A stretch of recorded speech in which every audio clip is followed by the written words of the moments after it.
Hi, this is Julia from Avatar Academy. Have you ever noticed that your English conversations always end too quickly? You start talking, everything feels fine for the first minute or two, and then suddenly, silence. You don't know what to say next. The other person waits. You smile, maybe say, yeah, or exactly, and the conversation slowly dies. This happens to many learners at the B1, B2 level, and the problem is not your vocabulary, not your grammar, and not your intelligence. The real issue is something much deeper: how your brain manages conversation in real time. Most English learners think conversations end quickly because they run out of words. But in reality, what you run out of is direction. You know many words. You understand what the other person says. But when it's your turn to continue, your mind doesn't know where to go next. Conversation is not about answering questions correctly. It's about keeping the flow alive. At lower levels, conversations are short, and that's normal. You ask simple questions, you give short answers. Nobody expects depth. But at B1, B2, something changes. People expect you to react, expand, comment, connect ideas, and show interest naturally. And this is where many learners get stuck. One of the biggest reasons conversations end quickly is that learners treat speaking like a test. You answer, then you stop. You wait. For example, someone asks you, "What do you do for work?" You answer, "I work as a sales assistant." And then, silence. The answer is correct. The grammar is fine. The vocabulary is fine. But the conversation is dead. Why? Because conversation doesn't move forward with answers. It moves forward with continuation. A strong B1, B2 speaker doesn't just answer. They add a second layer. I work as a sales assistant. I deal with customers every day, and it can be stressful, but I've learned a lot about communication. Now the other person has something to react to. Another reason conversations end fast is fear of making mistakes. Many learners stop talking not because they have nothing to say, but because they are filtering every sentence in their head. They think, "Is this correct? Is this natural? What if I sound stupid?" And while they are thinking, the moment passes. Research in second language acquisition shows that fluency drops sharply when learners focus too much on accuracy during real-time communication. Your brain simply cannot do both at the same time: monitor grammar perfectly and keep a conversation alive. Native speakers don't speak because every sentence is perfect. They speak because they keep moving. Another hidden problem is that many learners don't know how to react, only how to answer. Conversation is full of reactions, not just information. If someone tells you, "I've been really busy at work lately," a weak response is, "Okay." "Yeah, I can imagine." Has it been stressful, or do you enjoy that kind of pressure? Notice the difference.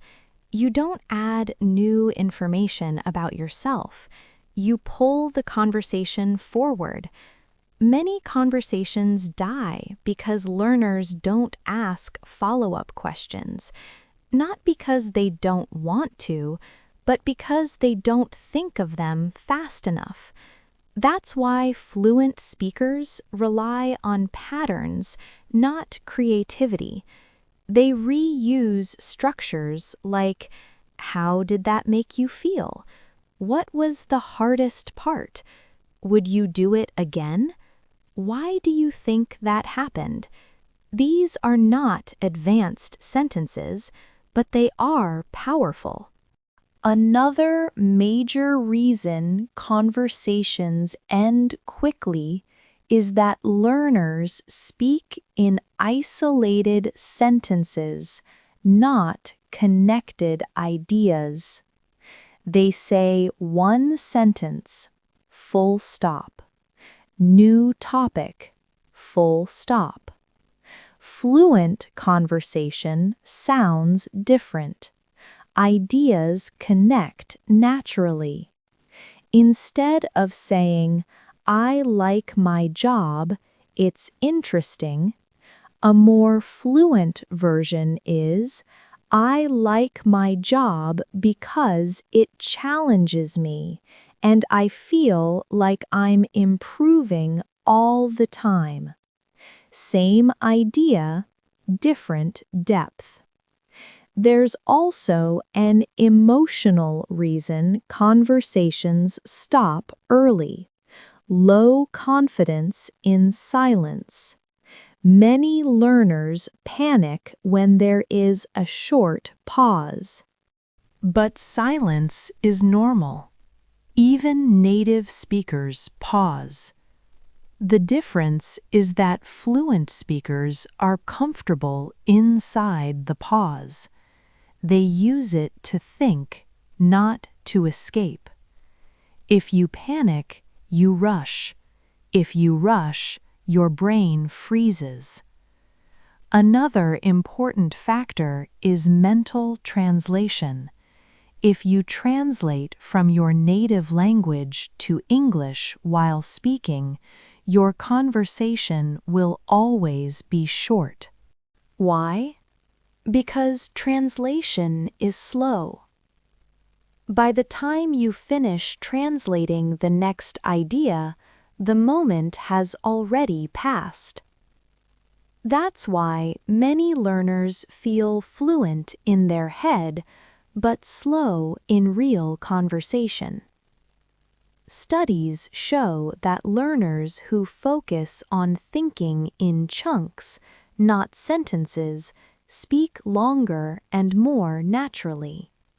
Instead of building sentences word by word, they rely on ready-made expressions like, to be honest, the main issue is, what I mean is, that's a good point, but these expressions buy you time and keep the conversation alive. Another reason conversations end fast is lack of personal engagement. Some learners answer politely, but emotionally disconnect. They don't show opinions. They don't show reactions. They don't show curiosity. Conversation is not only language, it's attitude. When you show interest, people talk more. When people talk more, you speak more. And here's something most learners don't realize. You don't need advanced vocabulary to sound fluent. You need control over simple language. B1, B2 fluency is not about sounding smart, it's about sounding comfortable. Comfort comes from repetition, not talent. Learners who speak longer conversations usually practice speaking without pressure. They talk to themselves. They retell stories. They explain their day out loud. Not to be perfect, but to stay moving. Psycholinguistic research confirms this. Fluency improves when learners practice continuous speech without interruption, even with mistakes. Finally, conversations often end quickly because learners give closed responses. Yes, no, maybe. Closed answers close conversations. Open answers, open space. Instead of, yes, I agree, try, yes, I agree, especially because I've experienced something similar before. Small change, big effect. If your English conversations always feel short, don't blame your level, blame your habits. Conversation is a skill, and like any skill, it grows with the right practice. You don't need more words. You need better movement. And once you learn how to keep ideas flowing, your conversations won't end quickly anymore. They'll end naturally. At the end of this episode, remember this. Fluency is not about speaking fast. It's about knowing how to continue. If you want to practice this skill properly, you'll find a worksheet for this episode in our Telegram group, where we focus on turning passive knowledge into active speaking. You can also follow us on Instagram for daily English practice. All the links are in the description.